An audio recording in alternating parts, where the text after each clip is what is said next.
welcome back to Tech Orbit channel. So in today's session I will continue the data cleaning part. So in the previous session मैंने आप लोगों को बताया था कि क्या होता है डाटा क्लीनिंग, क्यों करना चाहिए, और सबसे इंपॉर्टेंट पार्ट होता है डाटा क्लीनिंग में कि मिसिंग वैल्यूज को हैंडल करना. तो मिसिंग वैल्यूज मैंने बताई थी किस किस टाइप से हो सकती हैं, हम कैसे उनको हैंडल कर सकते हैं. तो उसमें से हम बता रहे थे कि हम जब अगर कोई मिसिंग वैल्यूज या मिसिंग डाटा है, रोज वगैरह है, कॉलम से, उनको हम डिलीट नहीं कर सकते, कुछ भी नहीं कर, तो हम उनको फिल करेंगे. बट फिल कब करेंगे, क्या यूज कर सकते हैं फिलिंग के लिए उसको. तो उसके लिए हमने तीन चीजें बताई थी, मीन, मीडियन, मोड. तीन इंप्यूटेशन मेथड मैंने बताए थे, एक mean imputation, median imputation, mode imputation. उसी को मैं कंटिन्यू करूंगी. मैं बताऊंगी कि तीनों का कब और कैसे यूज कर सकते हैं. When we can use that three imputation method, mean, median, mode, using for the filling the empty cells and everything. Okay, missing values. So उससे पहले एक बहुत ही इंपॉर्टेंट पार्ट होता है, वो हम समझ लेते हैं, which is the data variability and the disparability. Because the mean, median, mode we can convey, like we can so हम जब हम ये टॉपिक पढ़ेंगे डाटा वेरिएबिलिटी एंड डिस्पेरेबिलिटी, तो इससे हमें ये पता चल जाएगा कि हम कब मीन यूज कर सकते हैं, कब मीडियन यूज कर सकते हैं, कब मोड यूज कर सकते हैं. ठीक है ना. तो बेसिकली डाटा वेरिएबिलिटी होता क्या है, what is the data variability and dispersibility, and why we need to use in this data cleaning part. Okay. So so there is a one topic which is we called a variance, So what is this variance? So variance is a measure of how spared out a data set is. More specifically, it's measure the average square difference between each data points and the mean of the data set. Okay. So variance is represented by the symbol sigma square. Okay, we can present to using sigma square. So sigma square for population and the small s square for sample. Now you will get confused what is population and what is sample. Suppose you have millions of data. So when you try to get the variance using whole data, from whole data, that is called the population. Okay, population variance. When you want to get the variance from some data, like you have millions of data, so hundreds of rows as sample you are using for getting the variance, that is called the sample data. Okay. So variance is commonly used in a statistics to describe the variability or a spared of data set. It is useful tool for comparing the spared of two or more data sets, as well as for identifying outliers or string value in data set. The formula for variance depends on whether you are calculating the variance of population or a sample. Okay. Now हम variance से हम कैसे पता कर सकते हैं कि extreme value या नहीं है. So one thing you can know, like when you calculate the mean, जब आपने मीन कैलकुलेट कर दिया और वेरिएंस कैलकुलेट कर दिया. ओके.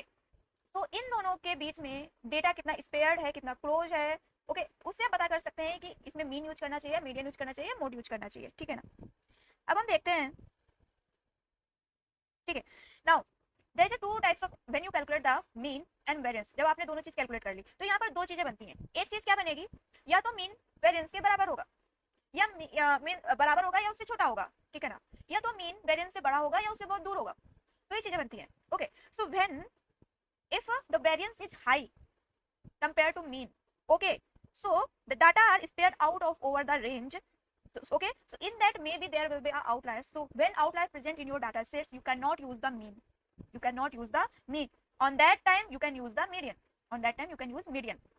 okay.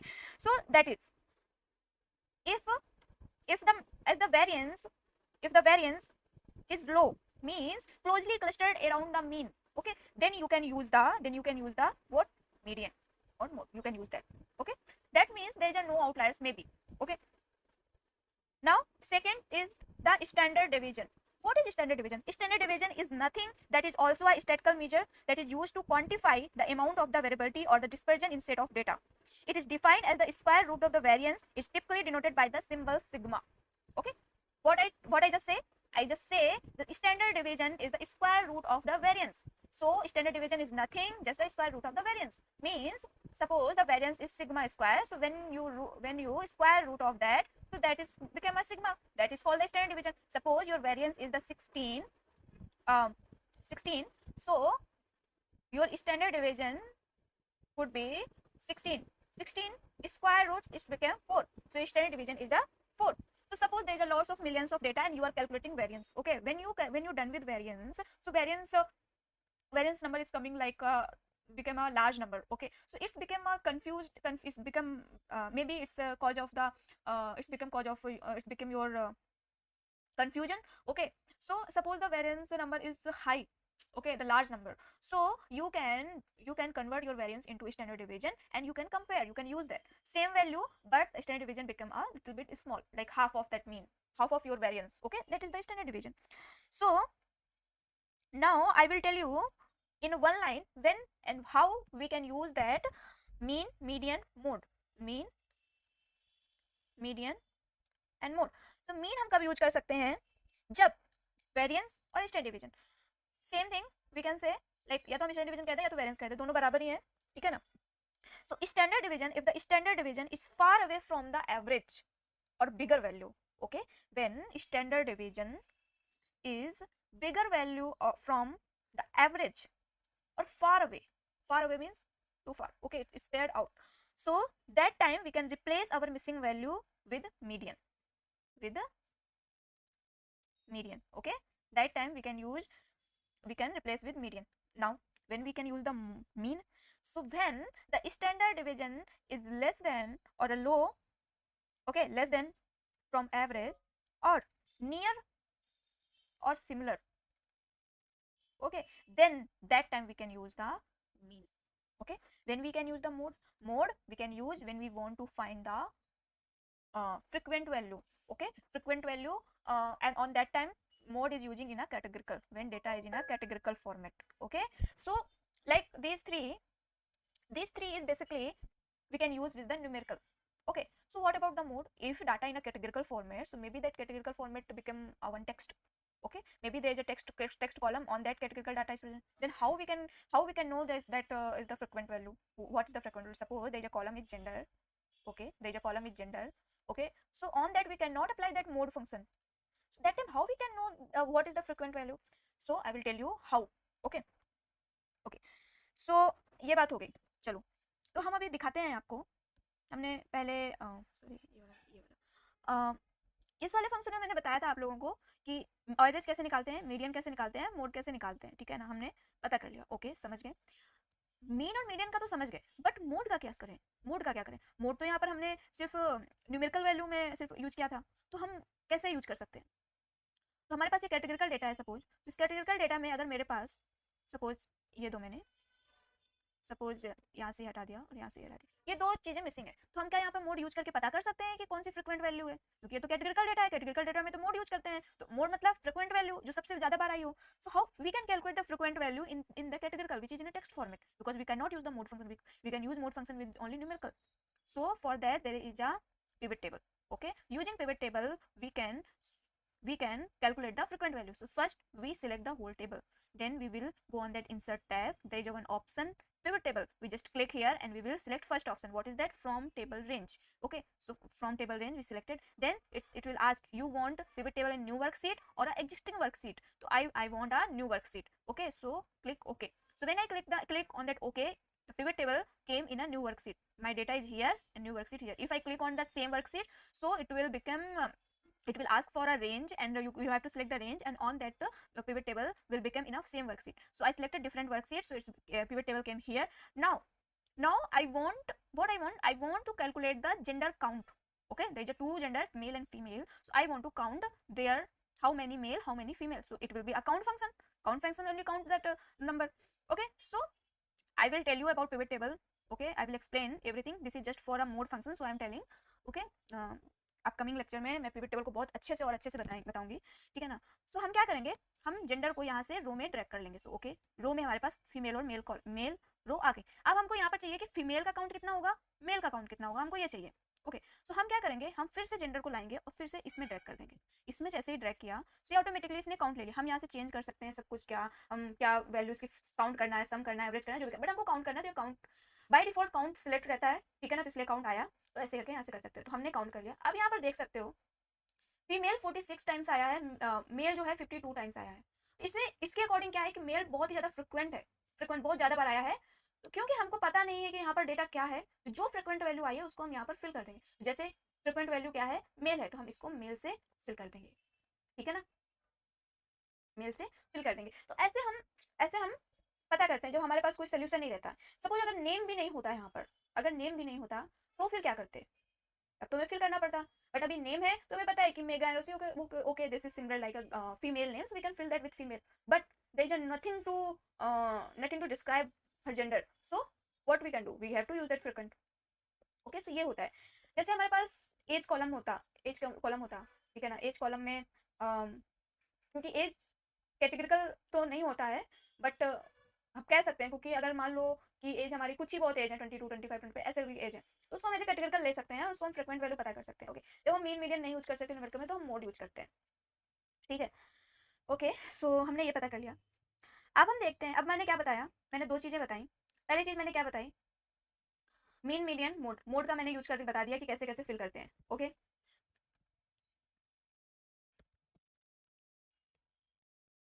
मोड का मैंने यूज करके बता दिया कि हम कैसे फ्रीक्वेंट वैल्यू निकाल सकते हैं कैटेगरिकल डेटा के साथ भी और नॉन कैटेगरिकल डेटा के साथ भी।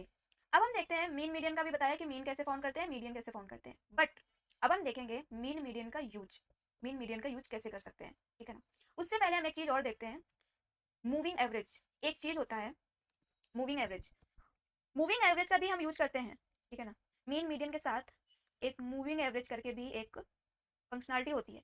मूविंग एवरेज कब यूज करते हैं हम मिसिंग वैल्यूज को फिल करने में, जब हमारे पास डेटा क्या हो, टाइम सीरीज में हो। टाइम सीरीज मतलब उस डेटा में टाइम हो, वो डेटा टाइम में डिवाइडेड हो, मतलब ईयर्स में डिवाइडेड हो, सपोज मंथ्स में डिवाइडेड हो। ठीक है ना, सपोज हमारे पास ये डेटा है, ठीक है, तो यहाँ पर ईयर्स लिखे हुए हैं 2012, 2012, 2012, 2012, 2012 ऐसे करके, जनवरी, फरवरी, जैन, फेब, मार्च, अप्रैल, ऐसे करके डेटा डिवाइडेड। और यहाँ पर कस्टमर्स के डेटा है, देन 2012, 2013, 2014, 2013, 2013, देन जैन, ऐसे करके years wise divide, time series में है डेटा। उस टाइम अगर यहाँ पर कोई मिसिंग वैल्यूज है, तब हम उसको कैसे फिल करेंगे, तब हम यूज करते हैं moving average. Okay, moving average basically हम बहुत टाइप से कैलकुलेट कर सकते हैं। कैसे, सपोज ये हमारे पास डेटा है, एक बार हम लिख के बता देते हैं। ठीक है, और यहाँ पर जैन, फेब, मार्च, अप्रैल, मई, जून, जुलाई, अगस्त, सितंबर, अक्टूबर, नवंबर, दिसंबर, और हमारे पास 2, 3, 4, 5, 6, 7, 8, 9, 10 ऐसे करके डेटा। और यहाँ पर मान लो ये मिसिंग है, मे वाला डेटा मिसिंग है, इसको हमको फिल करना है, क्योंकि ये डेटा टाइम सीरीज में है। तो ऑब्वियस सी बात है, एक ईयर का, एक 2012 के ये सारे मंथ है, उसके नीचे 2013 के सारे मंथ्स होंगे उसमें, तो हम मीन और मीडियन फाउंड करके हम उसको फिल नहीं कर सकते, क्योंकि डेटा टाइम सीरीज में डिवाइडेड है, इसका अलग है, इसका अलग है, सब कुछ। तो हम क्या कर सकते हैं, यहाँ पर तब हम मूविंग एवरेज यूज कर सकते हैं। मूविंग एवरेज फाउंड करने के बहुत, मूविंग एवरेज होता है कि मतलब एवरेज, हम जब नॉर्मल एवरेज निकालते हैं तो कैसे निकालते हैं, पूरा सेल का रेंज सेलेक्ट कर लेते हैं, उसको फाउंड कर लेते हैं। बट मूविंग एवरेज में ऐसा नहीं होता। मूविंग एवरेज में होता है कि हम कुछ वैल्यू सेट करते हैं, मान लो हमारा ये मिसिंग वैल्यूज है, तो हम चाहते हैं कि मूविंग एवरेज फाउंड हो उसके प्रीवियस 2 डिजिट से। ओके, प्रीवियस 2 डिजिट से उसका मूविंग एवरेज फाउंड हो, प्रीवियस 3 डिजिट से उसका मूविंग एवरेज फाउंड हो, प्रीवियस 4 डिजिट से उसका मूविंग एवरेज फाउंड हो, और we can say one previous digit, one last digit, one previous digit, one after digit. Okay, so that is called the moving average. Okay, suppose अगर हमने ये decide किया, business ने decide किया, नहीं moving average हम फाइंड करेंगे one previous value of the missing and one after value of the missing. So इसका मूविंग एवरेज क्या हो जाएगा, क्या हो जाएगा, 5 + 7 / 2, 12, 2, 6। तो इसका मूविंग एवरेज क्या आ गया, इसका मूविंग एवरेज आ गया 6। क्या आ गया, 6, जो कि रियल है, यहाँ पर हम 6 फिल करेंगे। अब हम देखते हैं, अगर किसी ने बोल दिया नहीं नहीं, प्रीवियस 2 डिजिट, तो previous 2 digit, okay, so previous 2 digit का हम लेकर जाएंगे, तो 5 + 4 / 2, 9/2, इसको 4 पॉइंट समथिंग आएगा। सो ऐसे करके हम मूविंग एवरेज फाउंड करते हैं। पर most of the time moving average जो मिसिंग वैल्यू है, one previous value, one after value of that missing value, ये 2 वैल्यू लेके चलते हैं मूविंग एवरेज को फाइंड करने के लिए। ओके, तो हम एक एग्जांपल हम एक्सेल शीट में देख लेते हैं कि मूविंग एवरेज कैसे फाउंड करते हैं, देन हम नेक्स्ट उस पर जाएंगे। ठीक है ना, एक हमारे पास ये है, तो सपोज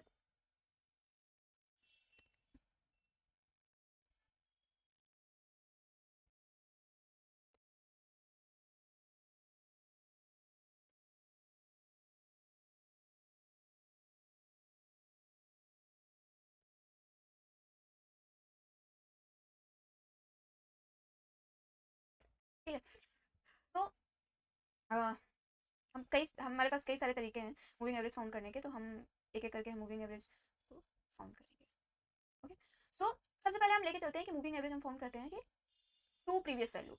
ओके, सो 2 प्रीवियस वैल्यू मतलब अगर हम इसका फाउंड करेंगे तो इसके प्रीवियस वैल्यू तो है नहीं, तो इसका तो हम फाउंड ही नहीं कर सकते। इसका भी हम नहीं फाउंड, क्योंकि 2 प्रीवियस वैल्यू चाहिए। इसका हम फाउंड कर सकते हैं, क्योंकि इसके, तो यहाँ से हम स्टार्ट करेंगे। सो एवरेज लिखा, average function. Okay, average function के बाद हम इसकी 2 प्रीवियस वैल्यू को हम सिलेक्ट कर लेंगे। 2 प्रीवियस वैल्यू को सिलेक्ट किया,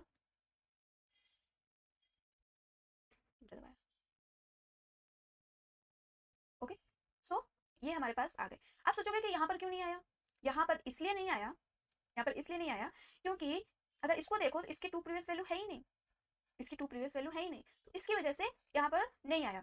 अब अगर यहाँ पर देखा जाए, ठीक है, तो इसको हम एज 55 फिल कर देंगे, इसको हम एज 60 फिल कर देंगे, ठीक है ना, और इसको एज 83 फिल कर देंगे, ठीक है। ये तो हो गया 2 प्रीवियस वैल्यू से। अगर सपोज मान लो हमको 2 प्रीवियस वैल्यू से फिल ही नहीं करना, हमको फिल करना है कि वन प्रीवियस वैल्यू और वन आफ्टर वैल्यू। तो अगर हम यहाँ पर देखें, यहाँ पर अगर हम ट्राई करें वन प्रीवियस वैल्यू और वन आफ्टर वैल्यू, तो क्या हम फिल कर सकते हैं? नहीं फिल कर सकते, क्योंकि अगर इसको हम सेलेक्ट करेंगे तो इसकी प्रीवियस वैल्यू क्या है? 60 है, इसकी आफ्टर वैल्यू क्या है? कुछ भी नहीं है, तो हम यहाँ पर हम मूविंग एवरेज फाउंड ही नहीं कर सकते। तो ऐसे मौके पे हम क्या करेंगे, क्या चूज करेंगे?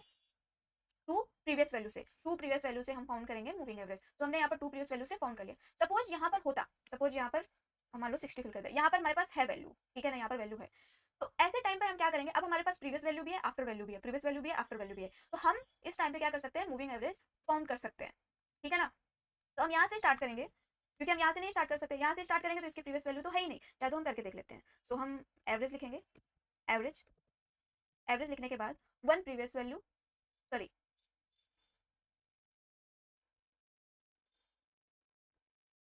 तो यहाँ से हम नहीं स्टार्ट कर सकते क्योंकि इसकी प्रीवियस वैल्यू तो है ही नहीं। यहाँ से हम स्टार्ट कर सकते हैं क्योंकि इसकी प्रीवियस वैल्यू भी है, आफ्टर वैल्यू भी है। तो हम एवरेज लिखेंगे one previous value comma one after value, ठीक है ना, ओके, इंटर दबाया, तो ये हमारा मूविंग एवरेज आ गया। अगर यहाँ पर देखा जाए तो इसके सामने मूविंग एवरेज क्या आया है? 60 आया, तो इसको हम 60 से फिल कर देंगे, इसको हम 81.5 से फिल कर देंगे, ओके। तो ऐसे हम मूविंग एवरेज फॉर्म करते हैं, ऐसे हम डिसाइड करते हैं कि हम कौन से टाइप का मूविंग एवरेज हम यूज करें यहाँ पर, ठीक है ना। अगर सपोज मान लो यहाँ पर भी वैल्यू नहीं होती, सपोज ये यहाँ पर मिसिंग होती वैल्यू, ठीक है ना, अब हमको इसको फिल करना है, कैटेगरिकल डेटा है, ठीक है ना। अब हम क्या करेंगे, अब हम करेंगे कि हम क्या करते हैं, आफ्टर वैल्यू लेके चलते हैं, आफ्टर वैल्यू लेके चलते हैं, टू आफ्टर वैल्यू, ठीक है ना। सो मतलब कि जैसे जैसे मूव करेगा ना वैसे वैसे एवरेज कैलकुलेट होगा, that is called the moving average, okay. तो हम एक बार फिर से एवरेज लेते हैं, एवरेज लिया वन एंड आफ्टर, ओके, ये हमने एवरेज निकाल लिया, मूविंग एवरेज, ठीक है ना। तो ऐसे हम इसको फिल कर सकते हैं क्योंकि हमारे पास आफ्टर ही वैल्यू, उसके पहले कोई वैल्यू है ही नहीं, तो हम मूविंग एवरेज कैसे निकाल सकते हैं? आफ्टर से, ठीक है ना। सो that is called the moving average, okay. चलो मूविंग एवरेज हमने पता कर लिया। अब हम देखते हैं कि मीन और मीडियन का हम कैसे डिसाइड करते हैं कि कब यूज करना चाहिए, ठीक है ना। सपोज एक यहाँ पर मिसिंग है, एक यहाँ पर मिसिंग है, एक यहाँ पर मिसिंग है, ठीक है ना। अब हम क्या करते हैं, सबसे पहले हम क्या फाइंड करेंगे? एवरेज फाइंड करते हैं, ठीक है ना। एवरेज फाउंड किया हमने, एवरेज फाउंड किया, हम रेंज को सिलेक्ट करेंगे, हमारे पास एवरेज कितना आ गया? ये आ गया, ओके, ये एवरेज आ गया हमारे पास, ओके।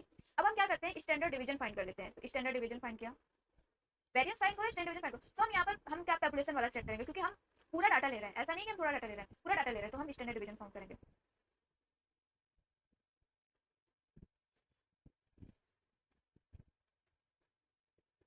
ओके। चलो ओके, स्टैंडर्ड डिवीजन भी आ गया, ये भी आ गया, ओके, नाइस, ओके। तो जब ये स्टैंडर्ड डिवीजन आ ही गया है, यहाँ पर हमारे पास मीन भी है, तो हमने रूल क्या बताया था? रूल बताया था कि जब स्टैंडर्ड डिवीजन छोटा हो या नियर हो, ठीक है ना, तो हम मीन यूज करते हैं, अदरवाइज हम मीडियन यूज करते हैं। वेरिएंस फाउंड कर लेते हैं, सबसे पहले तो वेरिएंस देखते हैं। तो जब हमने वेरिएंस लिखा तो वेरिएंस आया यहाँ पर, वेरिएंस को हम यहाँ पर रेंज सेलेक्ट करेंगे, रेंज सेलेक्ट करने के बाद दबाया, तो हमारे पास वेरिएंस इतना आया है 220, हमारे पास मीन इतना है, ठीक है ना, मीन इतना है और वेरिएंस हमारे पास 220 आया है, ठीक है। अब हम यहाँ पर क्या कर सकते हैं, यहाँ पर हम देख रहे हैं क्योंकि ये बहुत ज्यादा है, तो इसके लिए हम क्या कैलकुलेट करेंगे, हम कैलकुलेट करेंगे standard division. So standard division जब हम कैलकुलेट करेंगे,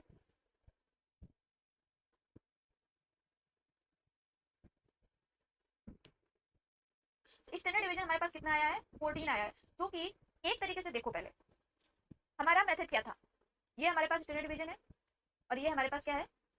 वेरिएंस है, ठीक है। अब रूल क्या था? रूल ये था कि अगर स्टैंडर्ड डिवीजन, अगर स्टैंडर्ड डिवीजन मीन से छोटा है और नियर है, ठीक है ना, नियर है, तो हम क्या यूज कर सकते हैं? मीन यूज कर सकते हैं मिसिंग वैल्यूज को फिल करने के लिए। अगर स्टैंडर्ड डिवीजन मीन से बड़ा है और बहुत दूर है, तो हम मीडियन यूज करेंगे। बट इस केस में आप देख सकते हो कि स्टैंडर्ड डिवीजन मीन से बहुत ज्यादा छोटा है, बहुत ज्यादा छोटा है, छोटा तो है पर बहुत दूर है। अगर यहाँ पे 50 होता, 60 होता, इसकी रेंज में होता तो हम मीन यूज कर सकते थे, बट नहीं, यहाँ पर स्टैंडर्ड डिवीजन मीन से बहुत ज्यादा छोटा है, बहुत बहुत ज्यादा छोटा है, बहुत ज्यादा दूर है मीन से। ऐसे वेरिएंस को देख लो, वेरिएंस क्या है, क्या कह रहा है कि मीन से वो बहुत, एक तो ग्रेटर देन मीन है और दूसरा वो बहुत ज्यादा दूर है। तो दूर से ही समझ में आ रहा है, स्टैंडर्ड भी मीन से दूर है बहुत ज्यादा, वेरिएंस भी मीन से बहुत ज्यादा दूर है, पास है ही नहीं कोई से। तो ऐसे टाइम पे हम क्या यूज करते हैं, ऐसे टाइम पे हम मीडियन यूज करते हैं। तो हम यहाँ पर क्या चूज करेंगे, मीडियन चूज करेंगे। तो हम मीडियन, मीडियन लिखेंगे, यहाँ पर रेंज सिलेक्ट करेंगे, तो हमारे पास मीडियन कितना आ गया, 73। सो 73 आ गया, ठीक है ना। तो अब हम जितनी भी हमारी ब्लैंक रोज होगी उसको हम रिप्लेस का यूज करके कंट्रोल एफ, फाइंड करो, हमको ब्लैंक चाहिए, ठीक है ना, हमको रिप्लेस करना है। फाइंड, हमको ब्लैंक चाहिए, रिप्लेस किससे करना है, 73 से, ठीक है ना। फाइंड नेक्स्ट करो एंड नेक्स्ट करो, नेक्स्ट करो, ठीक है ना। ये 3 है, तो हम क्या करेंगे, रिप्लेस यूज कर देंगे। तो एक बार में ही हम क्या करेंगे, रिप्लेस ऑल यूज कर देंगे और ये फिल हो जाएगी, ठीक है ना। तो जैसे हमने बताया था, तो वैसे हमने यूज किया। अगर यहाँ पर स्टैंडर्ड डिवीजन वेरिएंस मीन से पास होता, ठीक है ना, और मीन से छोटा होता और पास होता, तो हम मीन यूज कर सकते थे। बट यहाँ पर आप देख सकते हो, स्टैंडर्ड डिवीजन मीन से छोटा है बट बहुत दूर है, वेरिएंस मीन से बड़ा है बट बहुत दूर है। दूर की वजह से हम यहाँ पर मीडियन यूज करेंगे, ठीक है ना। फार अवे नहीं होना चाहिए, ठीक है। तो ये हो गए, ये हो गया यूज करना ऑफ मीन एंड मीडियन का हम कैसे यूज कर सकते हैं।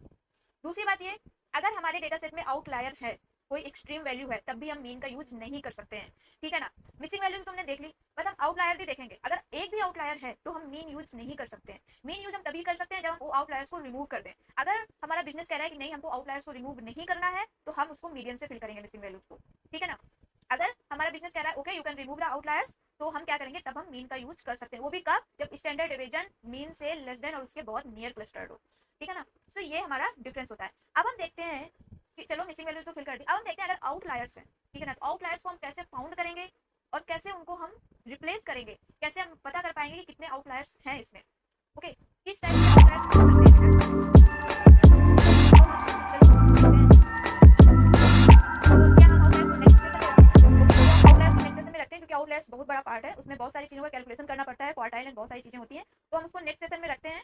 नेक्स्ट सेशन में हम आपको पूरा आउटलायर्स के बारे में बताएंगे और कब और कैसे क्या हम कर सकते हैं आउटलायर्स के साथ, वो भी बताएंगे, ठीक है ना। Okay, so be practice with that, I will attach this data set with description of that video, so be practice and revise everything, okay, so bye.